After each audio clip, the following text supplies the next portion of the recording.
Berarti kalau misalkan kita bertanya, bagaimana cara terbaik untuk kita mengenal Allah, itu seperti apa? Iya, seperti apa? Menarik.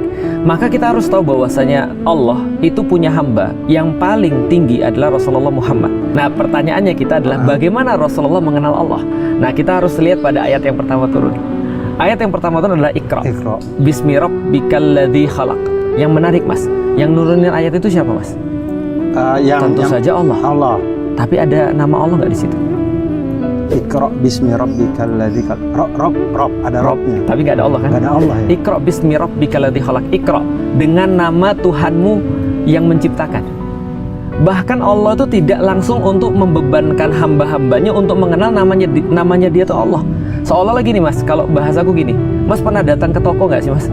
Iya, sering. Tapi pas udah datang tiba-tiba ada ini apa namanya, orang yang jaga terus, Mas bisa saya bantu, Mas? Kira-kira nyaman nggak?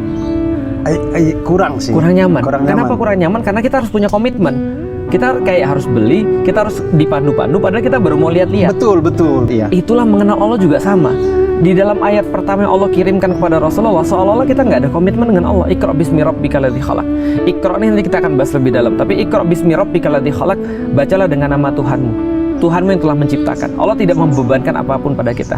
Iqra bismi rabbikal ladzi khalaq. Khalaqal insana min 'alaq, yang telah menciptakan daripada segumpal darah. Nggak ada kemudian kewajiban apapun di situ. Ya silahkan boleh lihat-lihat, kayak kita masuk toko kita disuruh lihat-lihat. Nanti biar kita yang tanya. Bukan kemudian orang tokonya yang nanya gitu maksudnya. Ya, bukan orang tokonya yang ini beli ini enggak, tapi dipersilakan.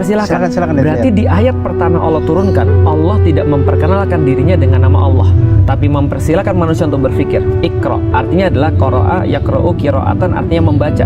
Tidak hanya membaca tapi menganalisis. Tidak hanya menganalisis tapi menghitung. Tidak hanya menghitung tapi coba untuk melihat sekelilingnya.